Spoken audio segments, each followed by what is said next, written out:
Welcome to another episode of the Tom Schimmer Podcast. Happy Monday, everyone. Thanks for listening in again this week. And as always, a big welcome to any new listeners joining in for the first time. Your listening and subscribing to the podcast, of course, means a lot, and I really do appreciate it. And if you feel up to spreading the word, if you like what you hear, spreading the word on Twitter, Facebook, Instagram, or wherever, I would appreciate that too. Now, before we get going today, I just want to send some love to our friends and listeners in Texas. While the weather has gone back to normal, we know the damage done due to last week's weather is far from fixed. So I just wanted to open by saying that our thoughts are with you.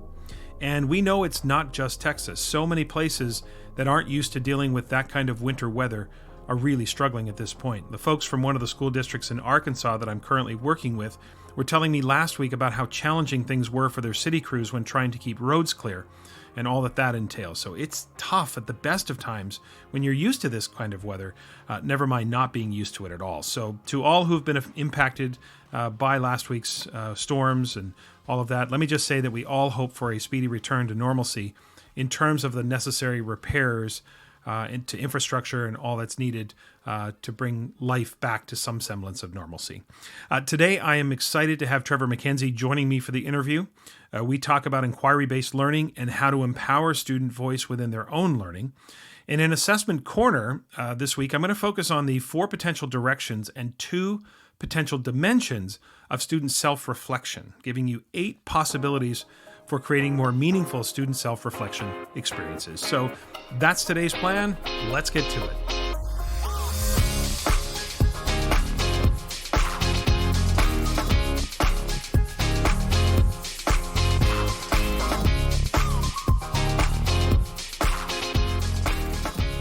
My conversation with Trevor McKenzie is coming up in a few moments, but first, don't at me.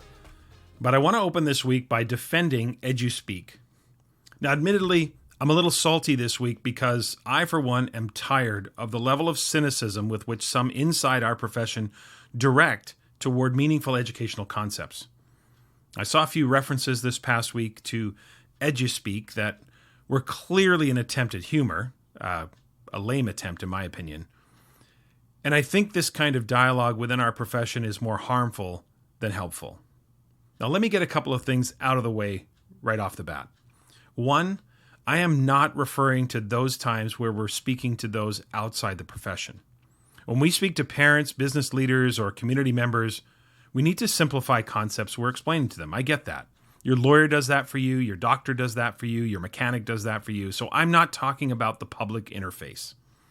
And I will admit, too, that education is filled with an array of acronyms that mean the same thing.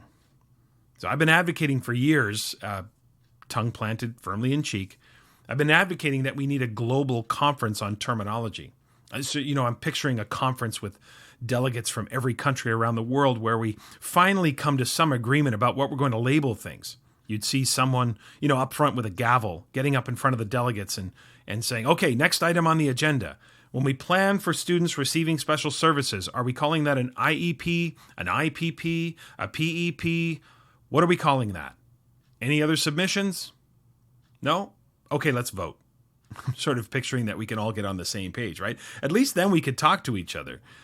I find myself often having to clarify what different acronyms and terminology means in different schools and districts that I work with, just trying to get on the same page with them. What I'm salty about is those inside our profession who A, insist on dumbing down the language of our profession, and B, use labels like Buzzword to dismiss concepts altogether. And I can hear people now, oh yeah, here come another buzzword during a staff meeting or something like that. What I find especially disheartening and quite demeaning to our profession, and truthfully, it makes my blood boil, are these buzzword bingo cards that float around about education. I've had it. Am I taking this too seriously? Probably. Do I need to lighten up a little bit and have a little fun? Maybe. I'd be open to that. I get it. But I think there's a massive difference between laughing with the profession and making fun of the profession. It's a cheap laugh at the expense of our profession. And when those buzzword bingo cards end up on your Pinterest page or your Twitter feed, you've taken the family business public. And as Michael Corleone said to Fredo after their meeting in Las Vegas with Mo Green, don't ever take sides against the family. But here's my question. Are we or are we not a profession? Are we or are we not a serious profession that has important and technical processes as well as its own language? Can you imagine a group of lawyers sitting around and talking to one another, and one of them asks, "Hey, what do you think your client's going to do?" "Well, I think he's eventually going to succumb to providing an affidavit." Whoa, whoa, whoa, tone it down with all the legal speak. Can't you just say he's going to give you a statement about the events of that day? What's with all the fancy talk? You see doctors sitting around doing that? Yeah, me neither. With their patients and clients? Sure. But here's what really makes me salty. Now, I get that there may be buzzwords that get a little annoying and overused. You know, words like circle back or tipping point or push the envelope or mission driven or something like that. I get that. But listen, if you've got another way to express those points, then I'm all ears. I'm in on it. Like, let me know. I mean, I could say circle back. That's 2 words. Or I could, in order to just shield myself from someone's cynicism, I could say, we're going to talk about this now and also a little later, or also during another meeting. 16 words. But sure, it's a buzzword. But here is what really gets me salty. Super salty, if you will. When I looked at a few of those educational buzzword bingo cards, they included terms like growth mindset, 21st century skills, standards-based, rubrics, rigor, aligning curriculum, formative assessment, PLCs, data-informed, unpack standards. Seriously? Can those things be reduced to buzzwords and execution? Sure. But whose fault is that?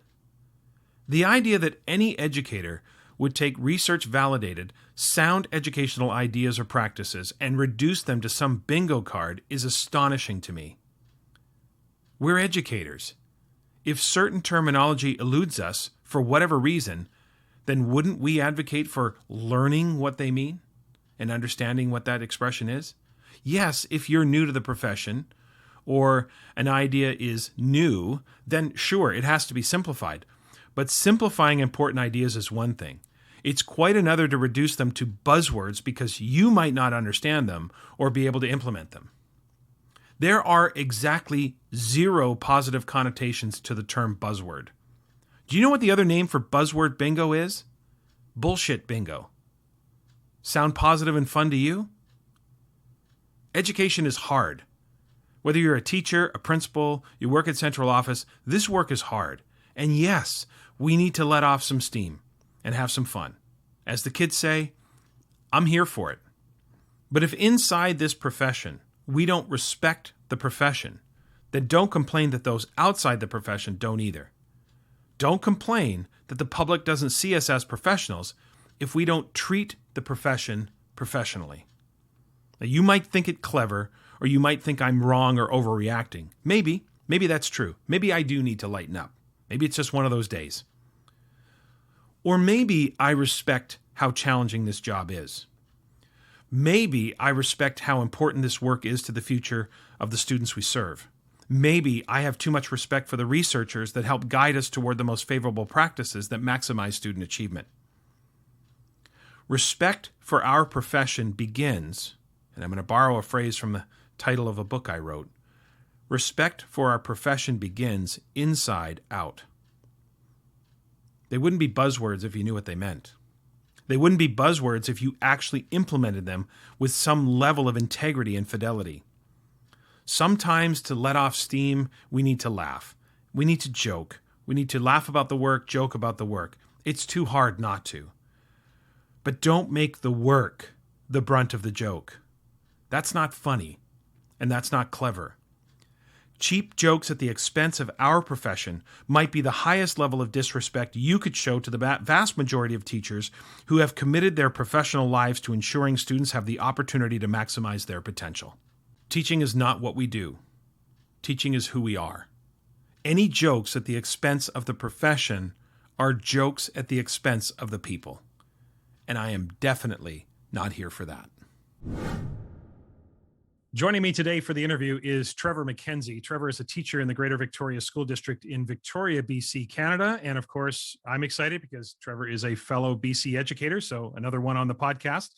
Trevor is also the author of two books, Inquiry Mindset, Nurturing the Dreams, Wonders, and Curiosities of Our Youngest Learners, as well as Dive into Inquiry, Amplifying Learning and Empowering Student Voice. Trevor is also a keynote speaker. He's an inquiry consultant who has worked in schools quite literally throughout the world. So I'm excited to have Trevor on the podcast today. So Trevor, welcome to the Tom Schimmer podcast. Thanks, Tom. It's great to be here. Welcome to my home. I'm in your home. This feels awfully kind of intimate. And thanks for inviting me to connect as a fellow BC educator. Much appreciated. Been looking forward to it. Yeah, it's great to connect with you. And I know that the topic of inquiry-based learning is one that is a hot topic today. It's not a new idea, but it's something that I want to dive into. We've got a lot to talk about today, so we're going to get right to it, Trevor. And I want to start with the question of why now? Inquiry-based learning is an idea that, as I said, is not new. You can trace inquiry-based learning all the way back to John Dewey and his whole notion that education begins and really should prioritize the curiosity of the learner. So why do you think now is the time that inquiry-based learning has gained so much traction and gained so much attention over the last decade?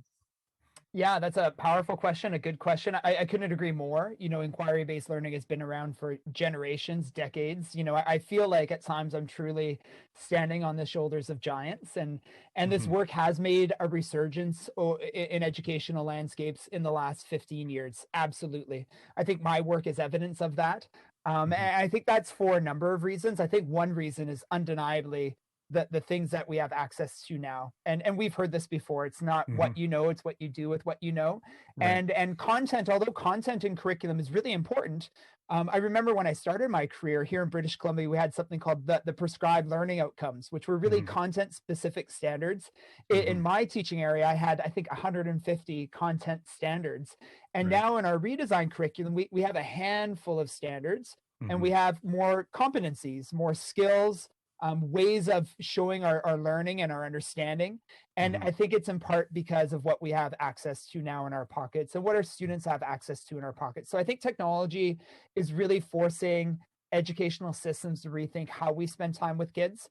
And I also think that, organizations and districts around the world are really, or have been really, unpacking what an over-standardized curricula and assessment practice has done to the well-being of our learners. And that's a big push, Tom, forgive me, but I think it's a really accurate one. I think, providing opportunities for students to explore relevance and authenticity and really be involved in the learning as an active participant in the learning, a co-designer or a co-constructor, as you will. And that's inquiry language. Yeah. That's language I truly believe in. But I think that's a big piece as well, as that, teachers and districts and organizations are really thinking about, what does a learner-centered learning experience really look like and feel like? And how could our curriculum be something that's a little bit less standardized and a little bit more malleable? And that's a big notion, but I think those are two of the reasons why I'm seeing inquiry being more on the topic or in the discourse of education around the world. Yeah. It's interesting because we now have this ubiquitous access to information. And on the one hand, some of our colleagues would cling to practices of the past and really emphasize content. But I think the point of doing something with the content, here in BC, we have the curricular competencies. The curricular competencies are where the cognitive complexity lies, but there is no substance to them. They need the content for you to do the thinking, right? Yeah. And so I think what I'm hearing you say, and affirm this or correct me if I'm wrong, is that with the access to knowledge, we are able to really empower students to go deeper with their thinking and be able to really go to the places where we once wanted to go to, but we may not have had the means to go there because we had to make sure that knowledge was that knowledge bucket was filled, if you will. And now the knowledge is accessible, and therefore it's the doing something with the knowledge. Is that sort of why you think absolutely. And I look for opportunities. Well, a big question I ask of myself and I ask of teachers around the world is, what will be the legacy of a child's schooling? And that's a big question, Tom. But the content is important. As you said, the content is kind of the vehicle for some of those skills to be flexed or to be Right. nurtured and sharpened over time.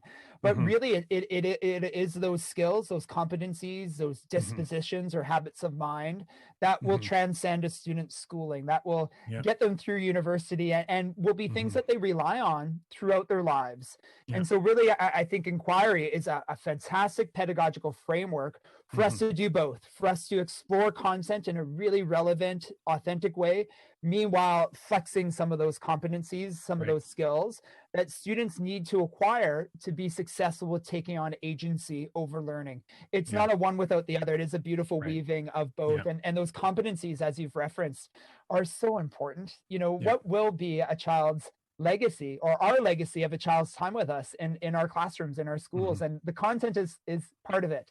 Yeah. It's not the only part anymore. It definitely is Right. a focus on these skills, these understandings that allow the content, the knowledge to be applied in what I think to be deeper ways, more meaningful ways, Right. more authentic ways. Yeah. Absolutely.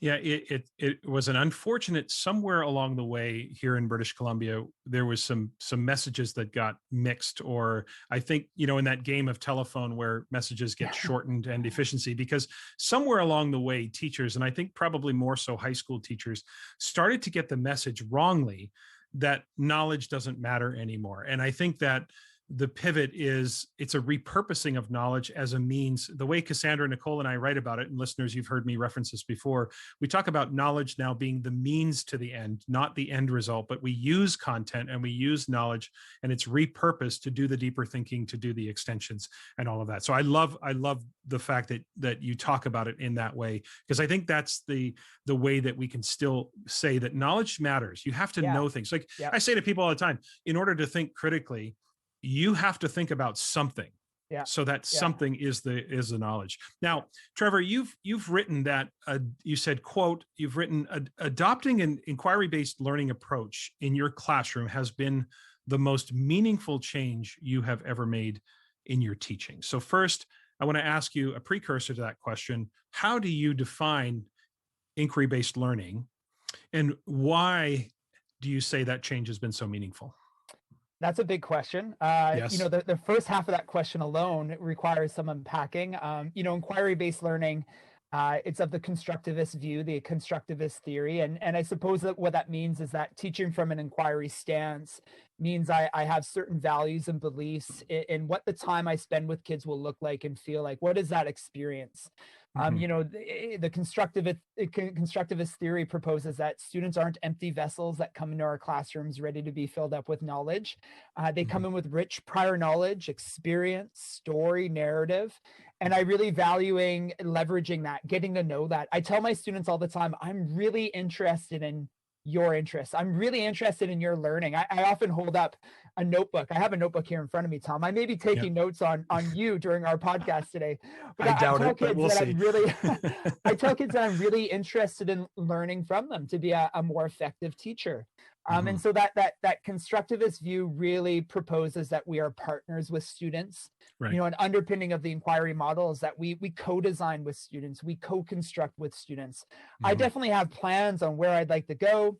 I have a vision, the greater vision of the curriculum, of which I have a really intimate understanding of, so Mm-hmm. much so that it allows me to be agile within that curriculum, to listen to my students, their interests, their goals, their curiosities, maybe even manufacture some of those curiosities through the use of some really intentional lesson design to Right. spark the wonderment that is the entry point to our curriculum. So, inquiry, it has layers to it, it has dynamics, definitely has Yeah. certain values and experiences. I really value thinking, Tom. Mm-hmm. I Yeah. value my students thinking. I value protocols and frameworks that I could Yeah. roll out in my classroom to have the thinking bubble up, not just to inform my next steps, but for students to understand their thinking themselves better and to Right. inform their next steps. Again, there's that reference to the partnership in learning. So Right. Right. those are a few of the things that I think inquiry teachers believe in. That's an ongoing conversation. We could talk about that at length. I think some of the most meaningful things I've seen from my growth as a practitioner, it should be noted, Tom, I haven't always been an inquiry teacher. Yeah. I didn't experience inquiry as a learner in my schooling here in British Columbia. I heard of constructivism, when I wasn't Yeah. sleeping through class in university. So I had some amazing professors who at the University of Victoria who were very, very informed and very good, but I never heard of inquiry-based learning. Yeah. And to be honest, I learned about inquiry in part through my students. And what I mean by that is I started to ask them some big guiding questions about their interests and their goals, their wonderings, their curiosities. And I really showed interest in that. And I used what I was hearing to really shape my teaching to guide my Hmm. next steps. Yeah. And slowly I started to look more broadly at this school of thinking. I had an amazing teacher librarian who pushed me some fantastic resources. And Hmm. slowly over time, I've discovered this language of inquiry, and some of the values that I really appreciate in terms of the experience with students. Hmm. Students report out feelings of control over learning, Hmm. calm and ease and confidence in learning. Yeah. That control over is so important. As we know, the growing adolescent mind, they're craving control over things, Yeah. agency over things, Right. risk taking. Like, how do we create the learning experience so that all of those things can be honored within our classrooms and within our curriculum? And to me, that's Right. been inquiry based learning.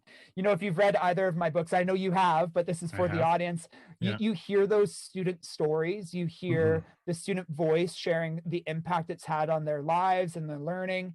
You and I have a lot in common around assessment, and sometimes I stand next to a student as we co-assess something, Yeah. and the assessment has had such a negative impact on their sense of self over the years that to Right. be a partner in learning, it's almost like they're seeing themselves through a different light. And Right. that's an amazing opportunity for us as educators to be able to give that experience to students in assessment and in inquiry. So really, my students have taught me a lot about myself as a teacher, a lot about inquiry and what I truly value in Hmm. terms of how I'm spending time with students, because even the Right. smallest thing could have a lasting impact on a student's learning and Yeah. sense of self, right? Well, there's no. I mean, listen, Trevor. You're preaching to the choir here. When we talk about assessment, and again, I always reference the assessment framework that Cassandra, Nicole, and I have developed through our work. We put hope and efficacy and achievement at the center of the assessment experience, and making sure that assessment, the culture around assessment, is one where we build the light at the end of the tunnel, the hope that I can see where I'm going, and the efficacy is that deep belief that I can get there. And so changing the culture around assessment is so critical, because assessment has, as you say, always been something that really struck fear into students, right? So the grand question we ask audiences and participants and teachers all the time is assessment something that students fear, or do they see it as an opportunity that helps them continue their journey as a learner? And so I think the inquiry model can really sort of change that dynamic. And speaking of change, the inquiry model, obviously, as you found it meaningful, the role of the teacher has to change in this model. So the vast majority of teachers, I don't know a teacher that's not busy. So it's not a question of how busy you are. Yeah. So now we come along and we say, okay, how about you start thinking about taking an inquiry-based approach Yeah. to learning? And they're saying, where am I going to find the time? So my question to you is, what are some things teachers really do have to stop doing in order to make room and to redistribute their minutes in a way that allows them to implement some of the processes that you advocate for? Yeah, inquiry, it's not a project. Inquiry isn't an assignment. Inquiry isn't a worksheet. And there's nothing wrong with those things. That's not what I'm implying. But Right. inquiry is a stance. It is how we teach. Hmm. I often hear from teachers like, I've got enough on my plate. I can't put more on my plate. And the misconception is that inquiry is being put on the plate, but inquiry is the bloody plate. This Mm. is how we plan, and this is how we design, and this is how we consider the learner experience. Hmm. It is the plate. And definitely it's a reframing somewhat of time. Absolutely. Some of what I value in terms of how I spend time with kids, it looks a lot different than it used to earlier in my career. Hmm. The first thing my principal said to me when I got my first continuing contract was, do you need anything for your classroom? Can we invest in something in your classroom? You know what I asked for? I asked for a lecture stand. I asked for one of those nice podiums that I could stand behind. Yeah. And it kind of pangs my heart now that that's what I wanted, right? Like I wanted to be the focal point. And I really do value having students come together. I do this a lot with teachers and kids. I say, come together, turn and face, turn and talk. And I facilitate the time together.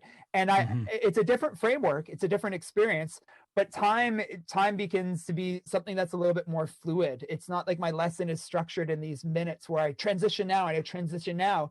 It becomes a little bit more fluid in terms of how I interact with students in the room, how they interact with each other, how we're constantly reflecting on our learning to guide next steps. You know, one thing I'd love to ask students is, show me with your fingers how many more minutes you need right now in your group. You need 2 minutes, 1 minute. What? I always have one student who does this. I need all of this. Give me all of this, just as a joke. But it's so important to recognize that time becomes a little bit more fluid. And it's not like I'm asking teachers to put on more to their plate. It's a reimagining of what we have in our curriculum. It's a reimagining of where in our curriculum, Tom, do we see opportunities to provide more student agency, more voice and choice, more decision making, and where in our curriculum would some teacher direction and leadership and kind of us taking the reins really come into play. And underpinning all of that is that there's a gradual release of responsibility over learning from the teacher to the student, and we're nurturing the conditions for that to be a successful transition, part of which is, of course, the competencies we were talking about earlier. Like, are we scaffolding, coaching, modeling those competencies so our students can flex them when they're taking on more agency over learning? So I would say that's a big piece, is to understand that continuum, that gradual release of responsibility over learning, and reimagining our curriculum through the lens of more of a continuum, a spectrum of agency, if you will. I love that idea that it is the plate, because it is really kind of, we don't do inquiry-based learning. That's what we are. That's our culture. That's the way we learn. That's how we explore our curiosities. I just absolutely love that. One of the ideas that I found quite intriguing, and I think listeners, we're going to get to the different models, because I think, some of you might still be feeling a little overwhelmed by what do you mean by agency? So absolutely. I think, I'm going to ask you in a moment to talk about the 4 types of inquiry and how we can begin to build that into our practices, so that you can't build the plate overnight. So we're going to have to see how we do that. But one of the intriguing ideas I found in your book was that you begin each course, and I loved this. You begin each course by challenging your students to help you co-design the curriculum for the year. And like I said, I love the idea of, I challenge them, not I'm requiring you, but I'm challenging you to help me redesign that. I love that. So what does that look like? Help us understand how that plays out. Initially, it looked really messy. The first time I did this, it was, and I write about this in Dive into Inquiry. It was probably the hardest couple of days of my career, because as it was messy, you know what I wanted to do? I just wanted to take control. I wanted to pull back the freedom and say, this isn't working out. And it actually started out because, as most teachers do, we create a course syllabus at the high school level. And that's the first thing we give our kids when they walk into our classrooms at the start of learning. And I had done that one particular year, and these kids were coming in kind of, wide-eyed and bushy-tailed, and I hadn't gotten to know them. I knew nothing about them. I hadn't asked them any questions, and I designed this, what I thought was an amazing course, but it was completely void of student voice. And quite literally, I pushed those photocopies into the recycling bin, and I challenged them, because it is a challenge, Tom. It's a challenge for me. It's also a challenge for our kids, because when we're requiring them to take on a different role in learning, to take on more of the heavy lifting and learning, we have to scaffold, we have to be empathetic, and we have to focus on those competencies that are going to help them to be successful with that different role over learning. So what that looks like now is, on the first day of school, I share with them some of my values as a constructivist teacher, as an inquiry teacher. I tell them I believe that they have rich experience and knowledge that we're going to access, that they're going to be partners in learning, that this learning experience may be a little bit different, and that they're going to be doing more of the heavy lifting of the learning, and that I have their back. I'm in their corner. I really value your wellness just as much as I value my own wellness. And we're going to be in this together. And I tell them that, there's a lot of must do and must know in our curriculum. There's some things we got to do and we got to know, but the rest is kind of up to you. The rest, we can build this course together. So just again, I say, let's turn and face in groups of 3. And I want you to spill out your ideas based on some guiding questions I'm going to share with you, and spill your ideas on the page. And then as this is happening, I walk through the room and I make connections. I time out. This group over here is saying this. Does anybody else have that on theirs? And slowly what we're doing is we're creating a master doc, a master kind of syllabus. Some of the guiding questions I ask my students are things like, oh, I love this one. If you could show me your learning in any way, how would you like to show me what you know? And it's fascinating. Some students will go with the traditional things that they think belong in an English class. They'll say essay or PowerPoint presentation or a formal, public speaking presentation at the front of the room. And when I begin to show them some of the artifacts that students have created in the past, it begins to paint the landscape of what the opportunity could look like. Just 2 weeks ago, I had a student in my New Media 10 class turn in a VR assignment as a result of that question. If you could show me what you know in any way, how would you like to show me what you know? And why did he choose that, Tom? He chose it because it was an interest of his, a deep interest. He has a skill set there that he wants to flex and demonstrate. And he's saying that I could be successful in this. This is something that I believe in doing this. I'll be able to communicate my understanding in a way that is better than some of the other things that I could be doing. And so that's one of those guiding questions. And there are many. This would be something that as an inquiry teacher working with teachers interested in inquiry, we would plan together. What are the guiding questions that we could ask our kids to facilitate the thinking that will in turn guide our next steps together? And include their voice as part of the learning experience. So, that initial experience of co-designing the syllabus was messy. It was hard. It was probably harder because it wasn't super messy. It was because I wasn't sure what I was doing. And it was really hard on me in terms of this different role. And now it's a very different practice. In fact, ironically, Tom, just this morning, my vice principal, fantastic VP, asked me, if I came up to your class today, would I see your course syllabus on the wall? Because that's something I propose is we co-design it and it's up on the wall. And I said, it's actually not up there this year because we had created a culture of learning where that step wasn't necessary.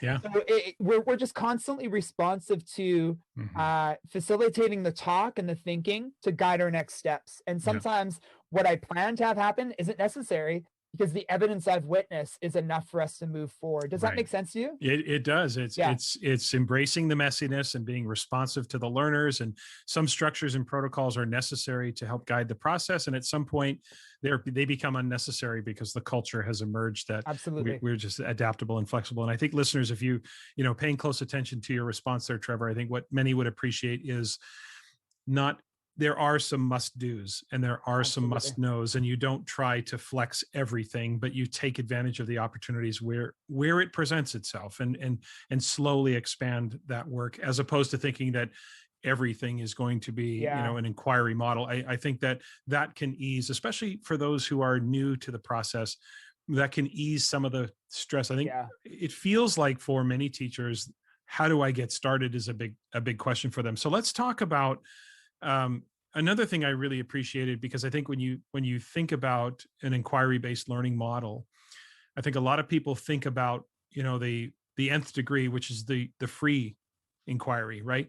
And I don't think people pay enough attention sometimes in some places to the necessary steps in order to build that habit. So one of the things I really appreciated about your book was the 4 types of student inquiry and how you sort of purposefully lead them through those processes. So let's highlight the 4 types, beginning with structured. So you start with a structured inquiry. What does that look like? Yeah, well, first and foremost, you raise a really important point for us to unpack, which is that, a common misconception of the inquiry model is that it's only free inquiry. Right. And many teachers I work with, they're unfamiliar with the fact that there are 4 types. And that to get to free inquiry, it's actually quite helpful to plan for some scaffolding, plan for more of a teacher-directed inquiry to get to more of a student-directed inquiry. So unpacking some of those misconceptions, it really is important, and understanding that free inquiry, it doesn't have to be the place you get to. If you don't get to free inquiry, it doesn't mean you've done it poorly. Right. There's a lot of agency there, but really we are constantly reflective and mindful of where our students at and where we want to go to next. And if we can't Does that have to do with their readiness? Are you kind of reading their level of readiness to move to that next level, even Oh, though you have a absolutely. yeah, And I'll take okay, that one further, is that they are reflecting on their readiness, right? Like right, competencies aren't something I know the most about, or I'm observant right, of their competencies. yeah, Competencies are something that the kiddos know a lot about. Like they're hmm, visual in our classroom. We point to them often, we reflect on them. I yeah, time out and I say, kids, right now, the critical thinking competency is being flexed. hmm, You know it, right? How yeah, do you know it? What does it look like? What does it sound like? What right, does it feel like? right, Capture some evidence right now. So we have that as part of your ongoing portfolio of learning. And yeah, I ask them to set personalized learning goals to those competencies. Each student chooses one competency that they're going to hmm, focus on sharpening throughout our yeah, time together, that I call on them to reflect on. So I have a really good understanding of where they're at and where they need to go to next. But in my mind, that's not good enough. Like I right, can be the assessment expert in the room. I want to raise the water level of assessment expertise amongst my right, students in the room. yeah, And they have to be included in that process in order for that to occur. As you know, in assessment, we'll go back to assessment ever so briefly. Like hmm, who's doing the assessing? Is it me or the kiddos? And I'm the expert, but I want to involve them more to connect them to their learning, to truly take on some of that ownership over learning. yeah, So yeah, definitely I'm mindful of when they're ready to transition through those types. You reference the structured inquiry type. That is, and it would be great. I'm not going to challenge you with your editing skills, but you could bring up the swimming pool graphic in this podcast if you wanted sure, to. sure, But imagine a swimming pool, friends, where we have differing depths across the pool, from the shallow end to the deeper end. yeah, Free inquiry would be the deepest end, where kids right, have developed those competencies and understandings to be successful with that type of agency over learning, where they could choose a topic, resources, research, and a demonstration of understanding that is more their decision than the teachers. There's some right, space there to take on that agency over learning. But we hmm, don't start there. We don't kick our kids into the deep end. We start in the structured. So in my classroom, that looks like one overarching question that we're all going to explore together. In British Columbia, okay, it's tied to our big ideas and our redesigned right, curriculum. right, Oftentimes, I encourage teachers to think of their curriculum through the conceptual lens. And so hmm, that question should be framing a concept. And then I'm typically choosing the resources that we'll use to deepen our understanding of that okay, question. I'm really scaffolding the evidencing, what I'm yeah, asking students to do to scaffold into more of the formal assessment towards the end of that unit.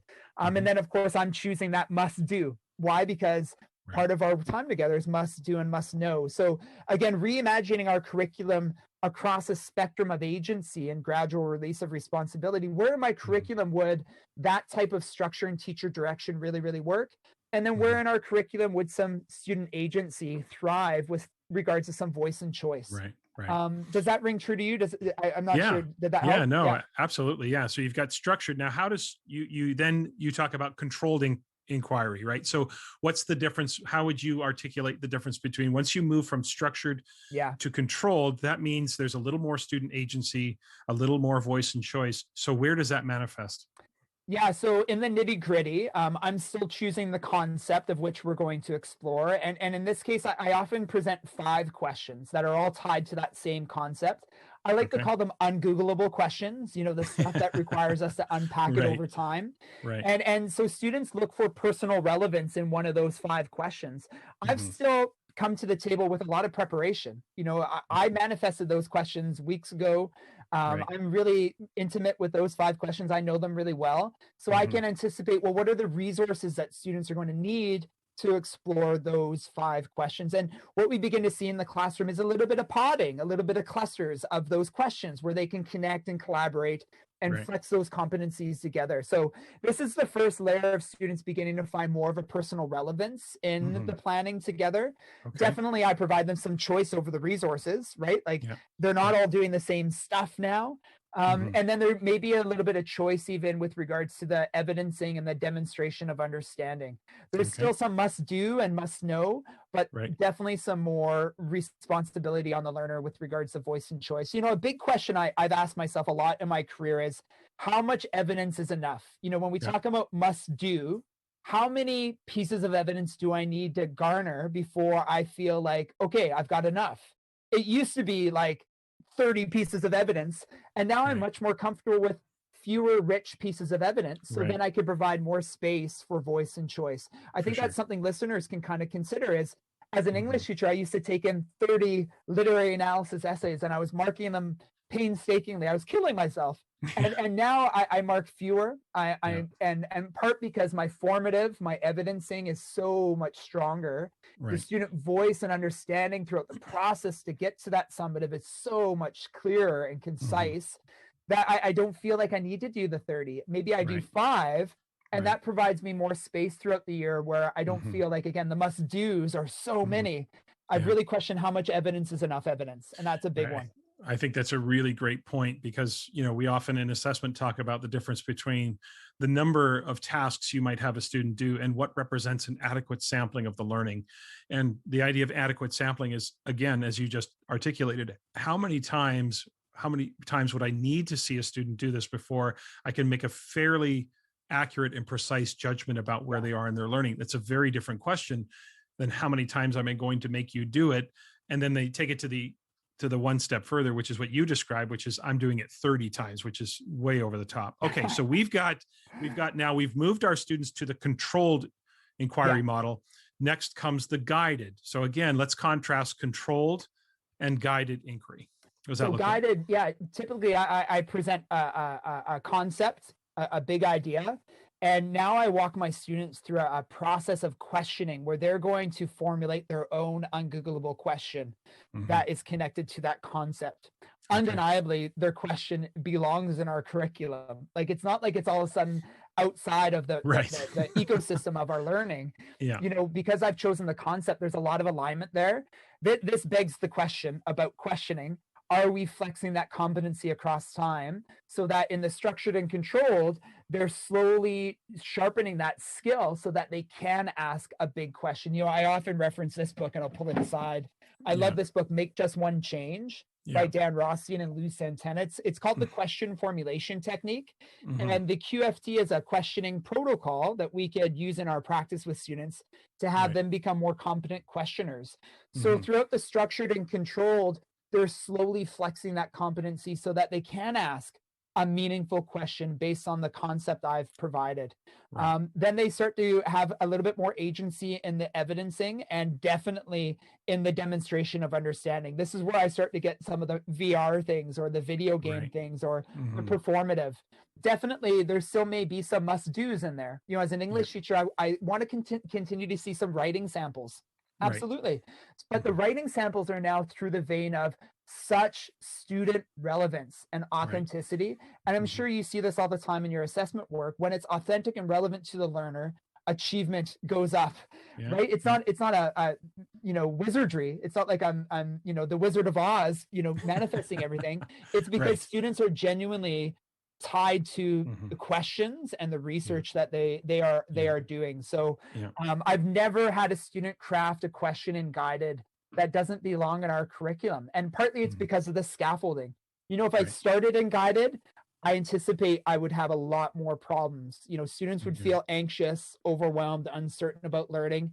They wouldn't have those strong competencies that we've been sharpening and flexing throughout our time together. So the scaffolding that we're talking about is really, really important, right? Yeah, I love that, building the habit, right? I'm just envisioning the question that you're not hearing from students is, why do I need to know this? Because they need to know it because it was driving their question, and it's the information that leads to that. So you're talking about that relevance and motivation. I got to tell you, I had students once, we were kind of debating inquiry. It was so cool. When I started this journey with my students a long time ago, one student put up their hand and she said, I'm not really sure this is for me because I tend to procrastinate.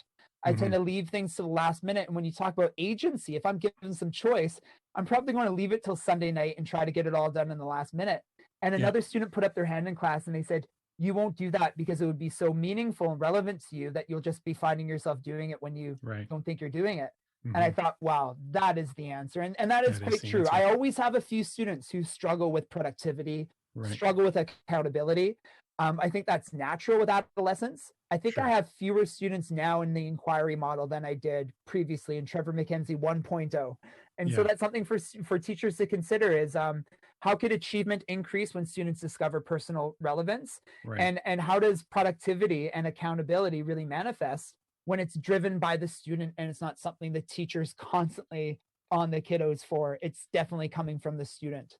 Right. And again, it's still responsible to the curriculum. It's still responsible to the learning, but there's so much opportunity. There's so much, like you say, agency. There's so much opportunity for students to be that active participant in their own education. I would imagine that over the course of the years, there are fewer students, but you probably have had earlier those students to say, you know what, Mr. McKenzie, just tell me what I need to do. Absolutely. Just tell me, just give it to me. I don't really Yeah. want to, I don't want the agency.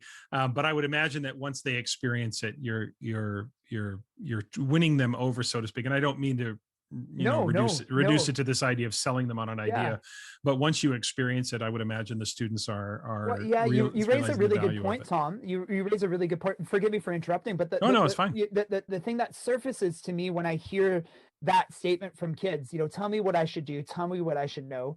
If I could be a little bit pokey for a second, Yeah. I'd poke the fact that I think, we've really nurtured conditions where students can be complacent in learning. Right. We've created hoops for kids to jump through. Right. And when we ask them questions around authenticity, curiosity, wonderment, we've kind of stifled that out of them through many of their educational experiences. Right. And I think that's, again, why inquiry is making a resurgence currently, is because that's not good enough anymore. Jumping through hoops. I agree. Those aren't the employable kids that we want leading Right. us into solving the problems of tomorrow, right? We want students who have those competencies developed, who can tackle a project head on.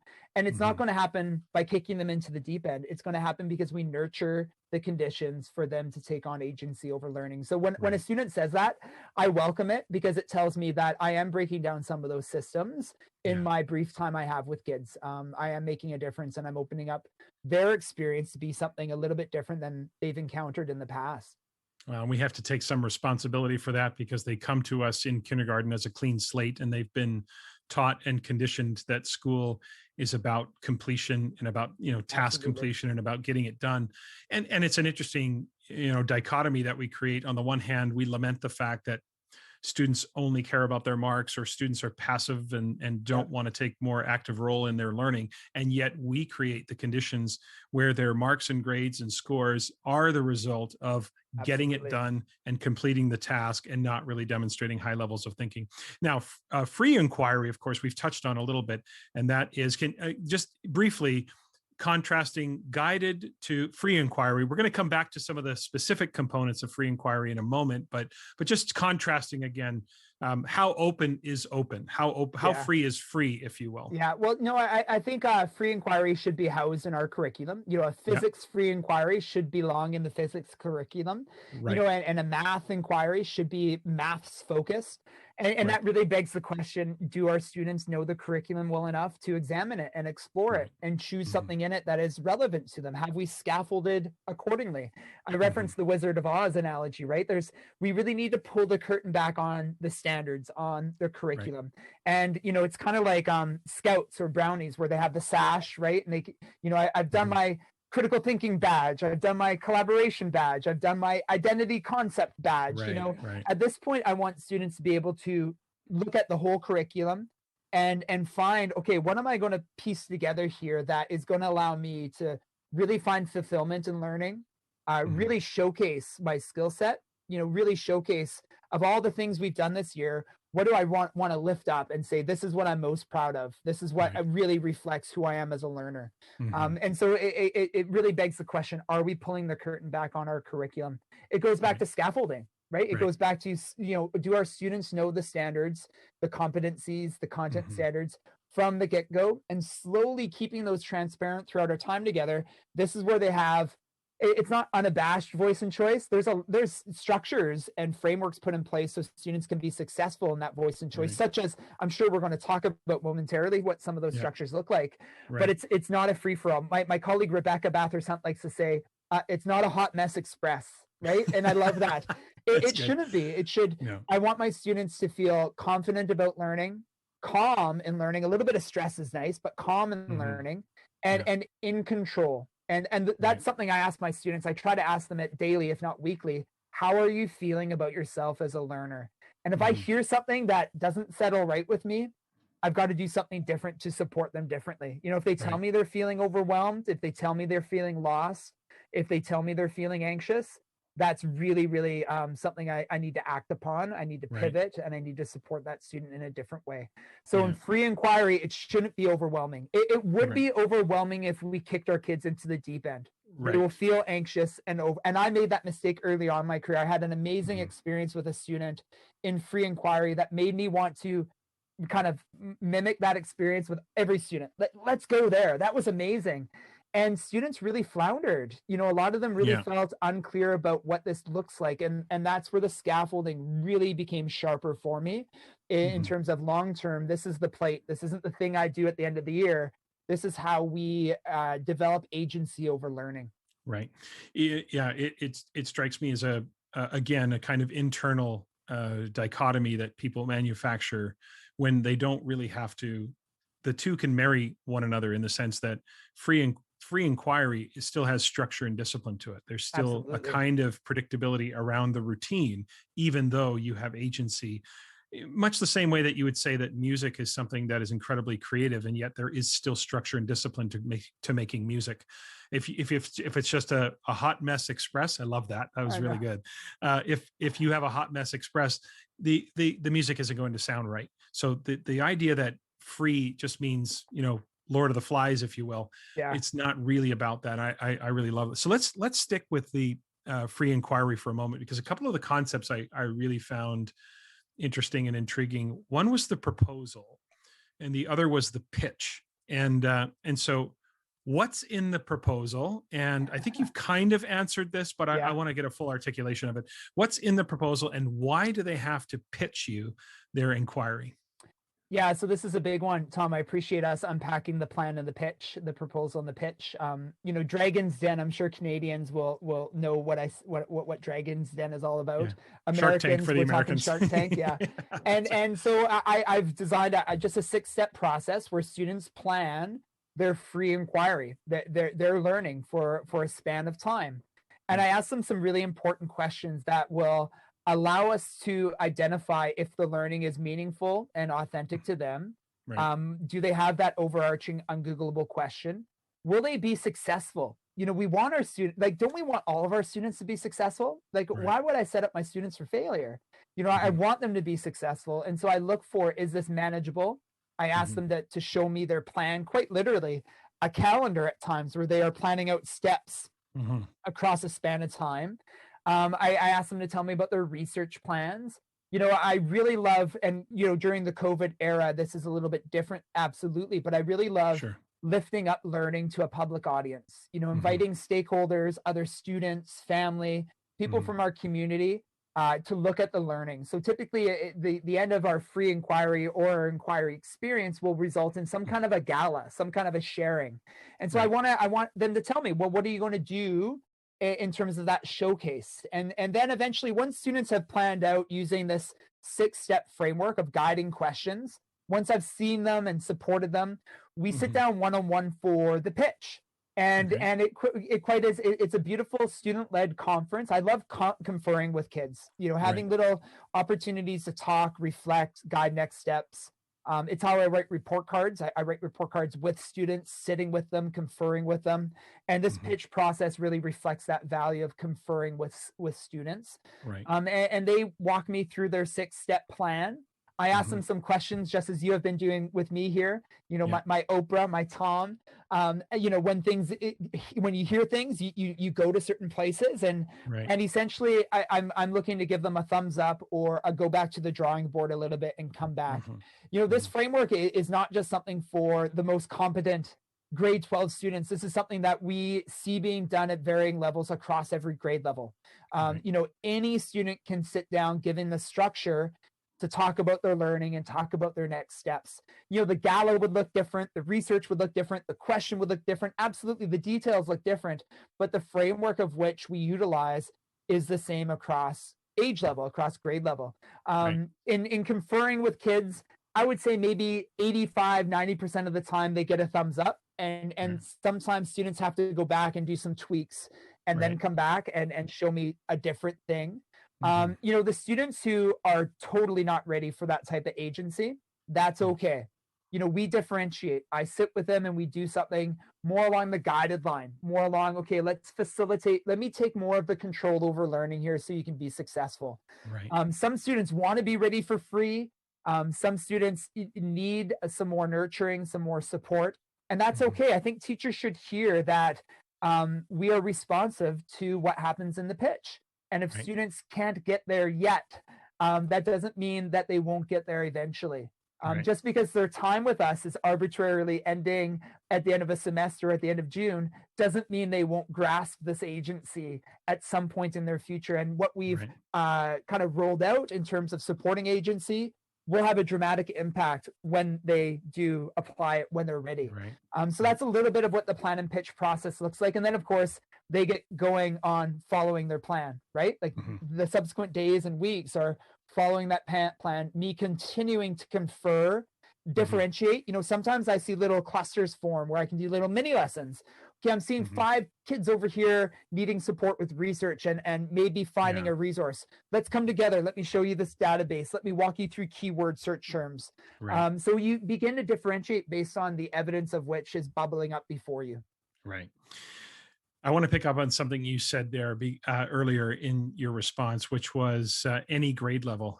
You have been very vocal and have written about the fact that your dream educational model would have students experiencing inquiry from kindergarten through 12th grade. So I can hear the skeptics, and so I'm going to articulate on behalf of the skeptics and say, okay, Trevor, look, we get that inquiry learning is a favorable model. But seriously, kindergarten, don't kindergarten students just need to learn the basics? And besides, listen, they're 5 years old.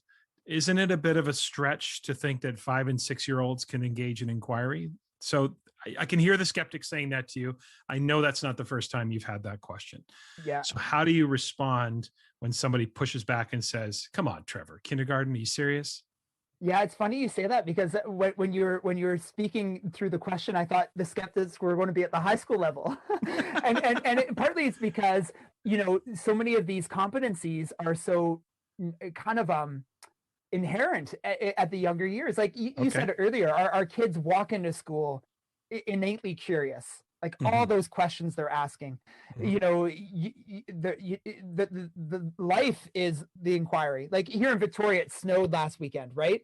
You saw on Friday on Instagram and on Twitter, all the teachers sharing photos of their kids flooding the windows, right? Like it's snowing, everybody to the window. The learning that is relevant for a kindy student, for a grade 1 student, a younger student, it's all around them. The wonderment is just bubbling up. Our job is to have that lead into the curriculum, have that lead into those skills that we know are so important at the younger years, not just competencies, but literacy and numeracy. How do we welcome those wonderings and those curiosities so they enter into opportunities for us to scaffold those skills of literacy and numeracy? Kath Murdoch, a fantastic educator that I deeply admire out of Australia, tells a beautiful story, which she was observing a teacher in a younger classroom, grade 1.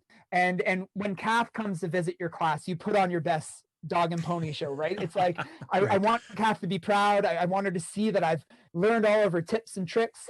And Kath was observing, as we do in our work. We observe teachers teach and we give them feedback. We unpack what they had done. And Kath was observing the teacher roll out this beautiful lesson. And pretty quickly, she didn't have the kids. The kids were out the window. And she was doing that teacher thing where it was like, look at me, I'm up here. This is my lesson. And the kids were staring out the window. And the teacher had to look out the window, and she noticed what the kids were observing. At the other end of the soccer pitch, there was a construction crew. They were about to wrecking ball a house. They were about to demolition a house. And the teacher did the most beautiful thing. She dropped everything. She said, kids, grab your clipboards, grab your magnifying glasses. We're going to go out and get inquisitive.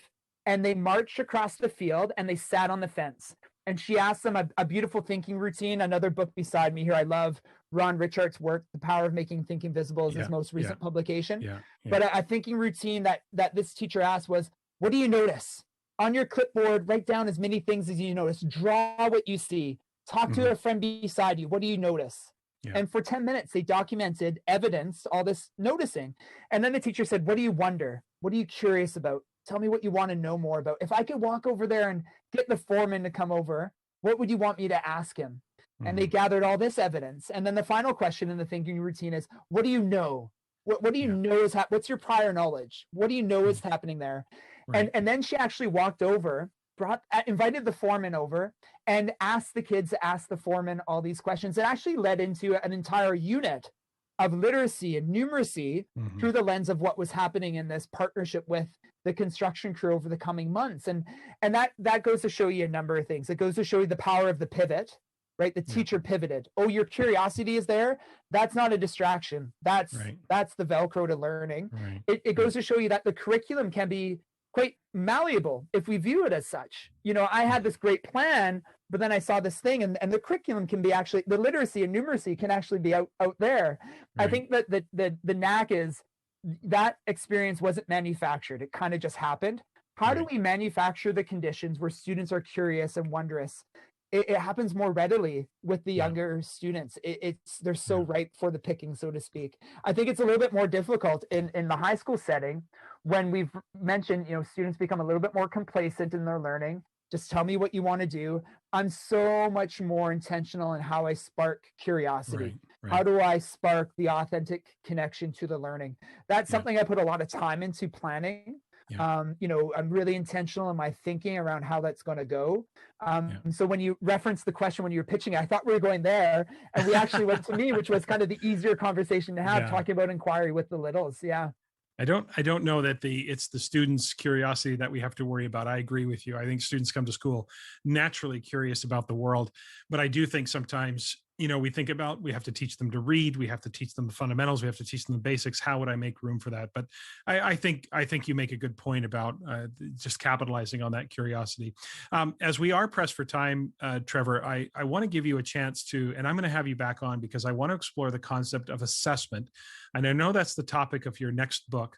So as a bit of a preview for our future conversation about assessment in an inquiry model, and of course, assessment is near and dear to my heart.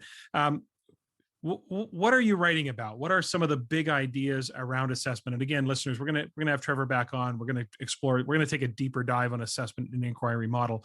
But what are some of the, as we finish up here, what are some of the big ideas that you're exploring in that book that's coming out in March? Am I right about that? In May. Oh, yeah. May. Yeah. Okay. Yeah. I'd love to come back on, Tom, and thanks for that. Well, we'll do that. I think some of what I've witnessed in the schools I support around the world, and it's just not a one-off, similar to your supportive schools.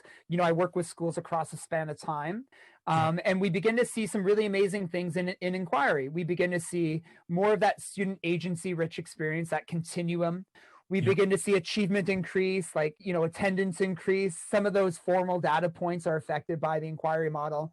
When we survey students, we begin to hear things like, the learning is meaningful. I feel calm. I feel in control. I feel confident. But then when we started to ask them questions about assessment, we heard a different story.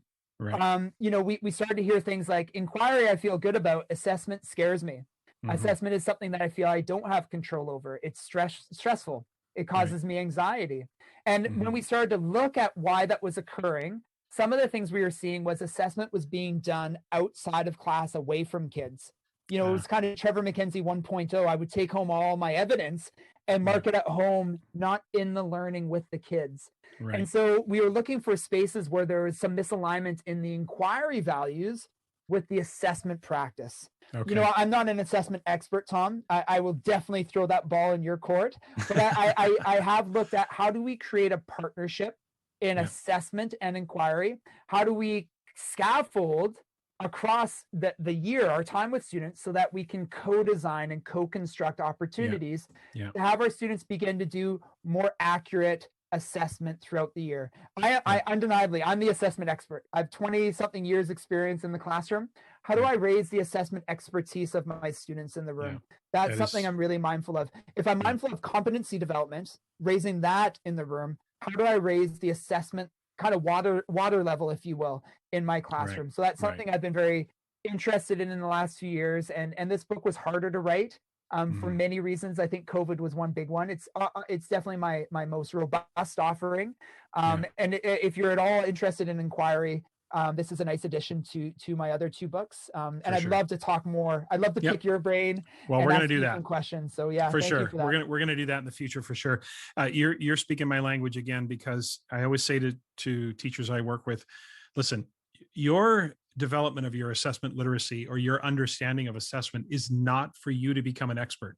It is so you can develop your expertise, so you can teach the students how to do this on their own behalfs, so that you can empower them to be self-assessors, to be metacognitive, to think about themselves as learners. So the end game is not your expertise. The end game is transferring that and helping develop that in students. So we are definitely going to explore this in a future podcast. So I'm looking forward to that conversation. So we'll do that once the book's out, and give listeners a chance to check it out. I'd love to. And then we'll engage in that conversation. Okay.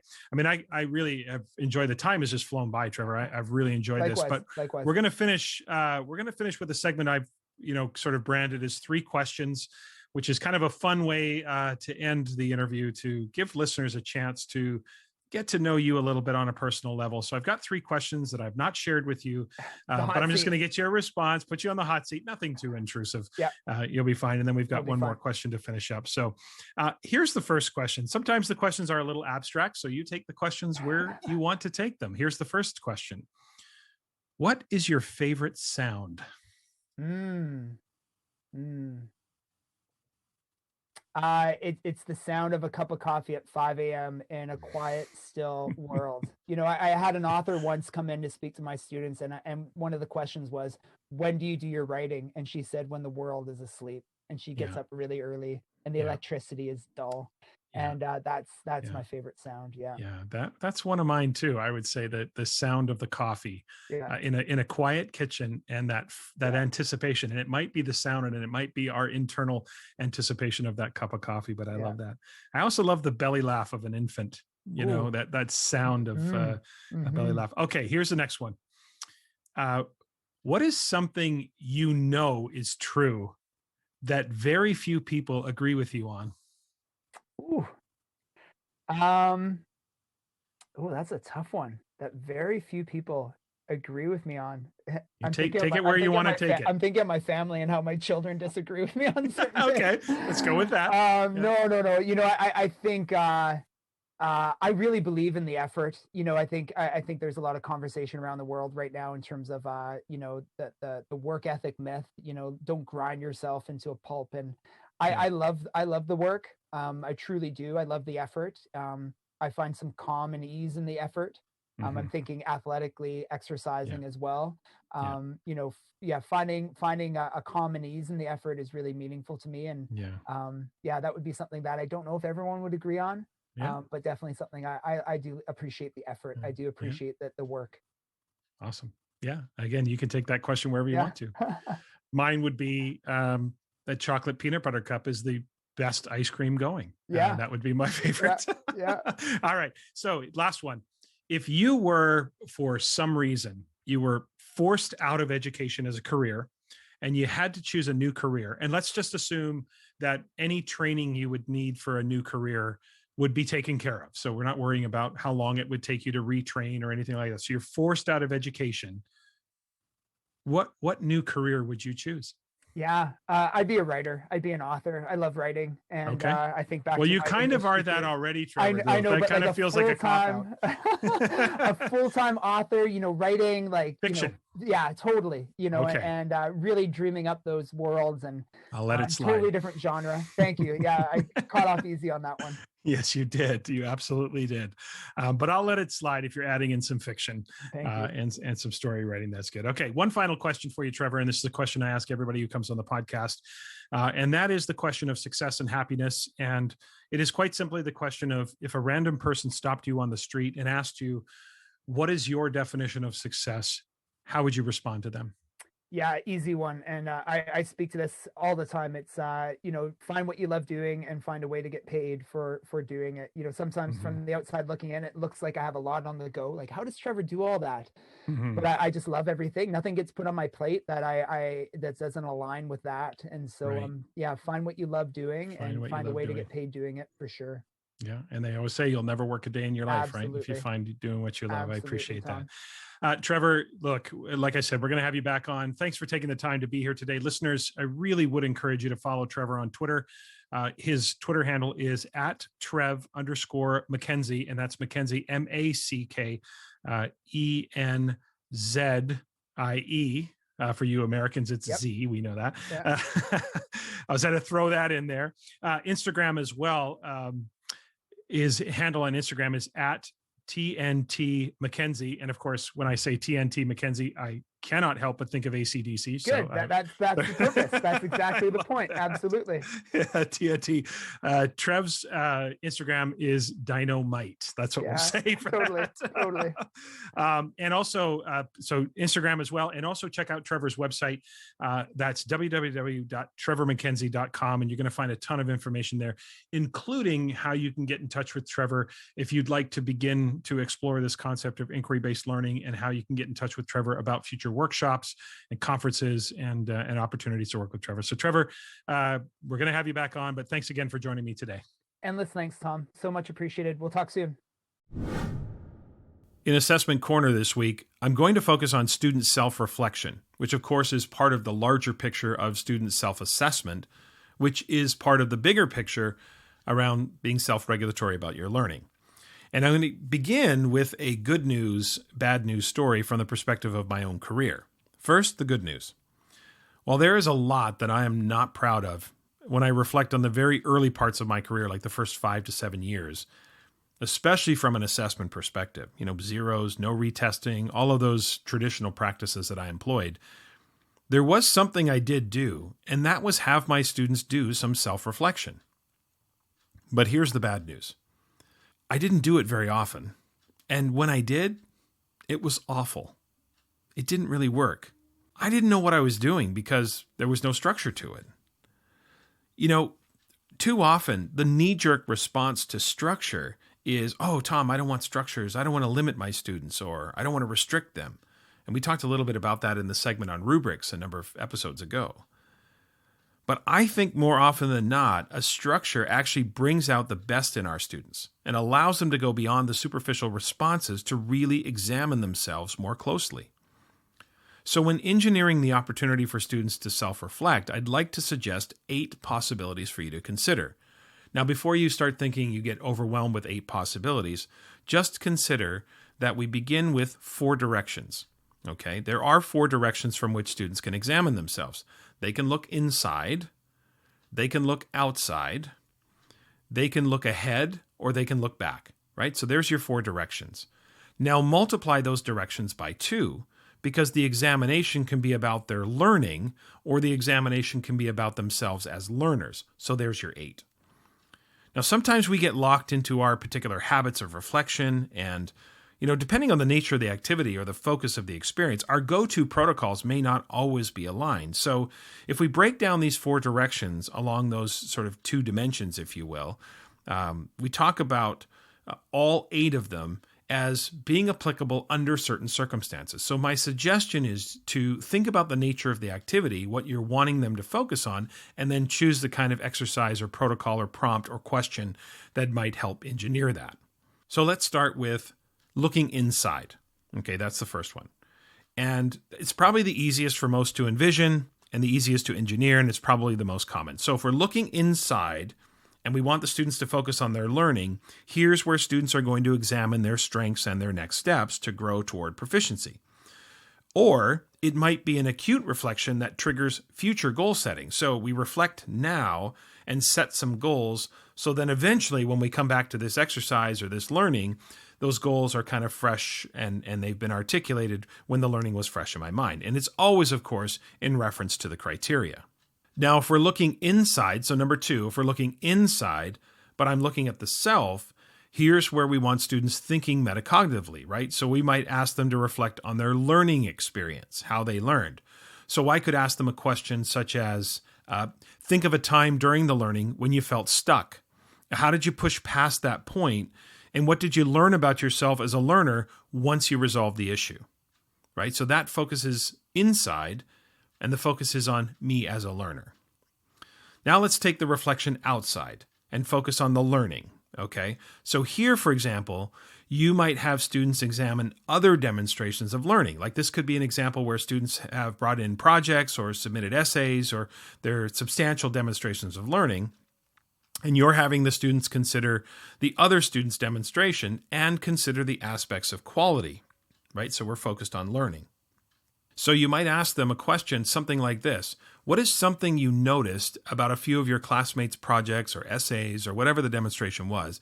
What are some things you noticed about a few of your classmates' assignments that you wished you had incorporated into yours? Now, some coaching will be needed here, right? We're not asking them to say, what would you like to copy from what your friends did or what your classmates did? But what elements would you like to incorporate? So they might be talking about someone's effective use of color, or they might be to convey a message, or they might be talking about the way that they presented their argument in the paper, something like that. So we want them focused on the aspects of quality, not just what do you want to copy. But still, we want them to look to other demonstrations of learning and say, hey, that was a really clever way to do that. I'd like to incorporate something like that into my work next time. Okay, so now we're still outside, but let's focus on the self, okay? Myself as a learner. So when you're focused on the outside and the self, this is where the student is looking, again, outside themselves. It could, for example, be a reflection on some sort of management strategy or structure. And again, I'm just trying to give some examples of what this might look like. It's not the only way you could ask these questions, but there could be a question like, under what conditions or circumstances were you most productive? So here I might be getting them to think about, did they work well, say on the weekend, did they work well in the morning or the evening, or trying to focus on that? Or maybe if it was a group effort, we ask a question like, was there some aspect or circumstance within your collaborative work that made you feel more engaged? What made you feel less engaged with the group? You're sort of looking at that group dynamic, just kind of thinking about how did the group positively or negatively impact you? Okay, so inside the learning, inside the self, and then we have outside the learning and outside looking at the self. And so we go to the next one, okay? The next one is looking ahead and looking ahead at the learning. So this one is relatively straightforward, right? So I might ask a question like, when we do this again, and maybe we ask this while the learning is fresh, when we do this again, what new goal will you set for yourself, or what would you like to try to do next time? Right. So rather than waiting until the next time comes around, it might be advantageous to do that forward-leaning reflection while it's still fresh, because now it's where we can formulate a more specific goal. And then later they can refresh their memories and recommit to those goals, right? So we're looking ahead and we're thinking about the learning, about what's the new goal. Now, looking ahead and focusing on the self, again, we're looking at ourselves going forward. So we might ask a prompt such as, going forward, if we have another project or assignment or inquiry or something like that, if we have another project, what do you think you could do to increase the depth of experience or increase your opportunity for success?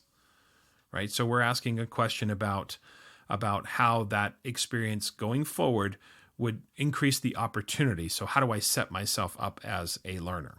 Okay. Now, finally, we're talking about looking back. So these are the last two.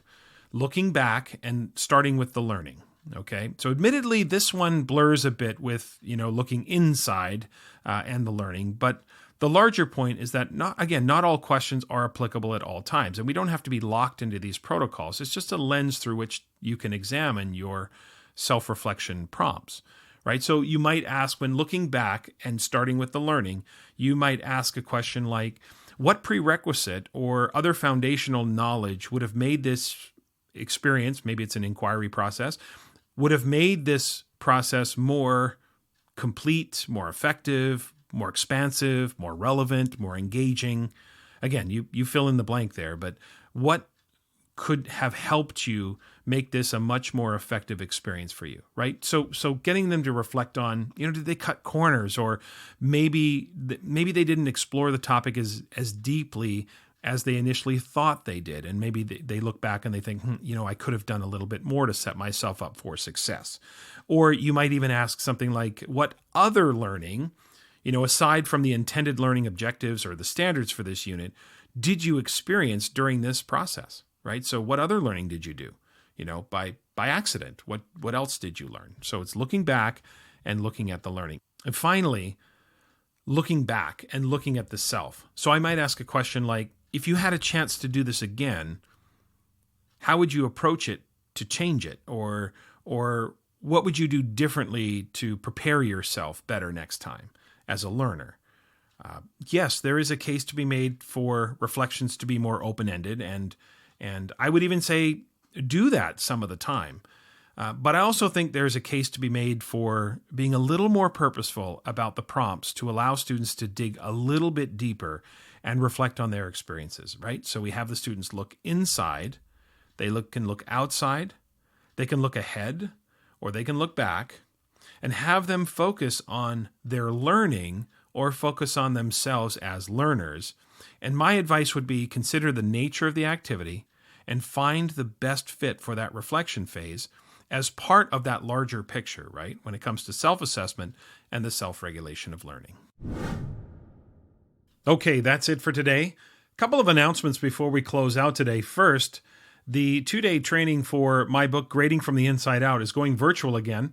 That is happening in March. Day 1 will be March 16th, and Day 2 will be March 23rd.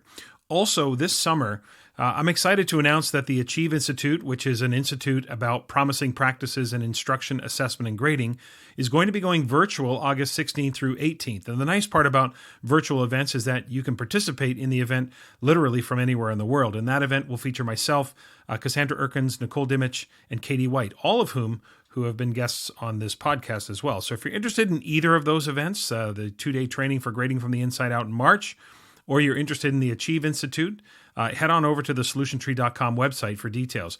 I've also added links to both of those events in the show notes. Remember to follow the podcast Twitter account for updates. That's @TomSchimmerPod. My personal Twitter handle is @TomSchimmer. Follow Shimmer Education on Facebook, Tom Schimmer Podcast on Instagram. So again, no shortage of social media platforms from which you can connect with me. Also, please email your questions for Assessment Corner or suggestions for the podcast to tomschimmerpod@gmail.com. And don't forget to check out the YouTube channel as well. Just search Tom Schimmer Podcast on YouTube. Next week, my guest is going to be Natalie Conway. Natalie's expertise is in the area of online learning, so that, of course, will be our focus. Please subscribe, rate, review the podcast, especially on Apple Podcasts, of course, where your ratings and reviews make a big difference in getting the podcast noticed and expanding the listening audience. And, of course, if you like what you're hearing and you think others would benefit, please spread the word about the podcast to some of your colleagues or through social media. I would certainly appreciate that. Have a great week, everyone.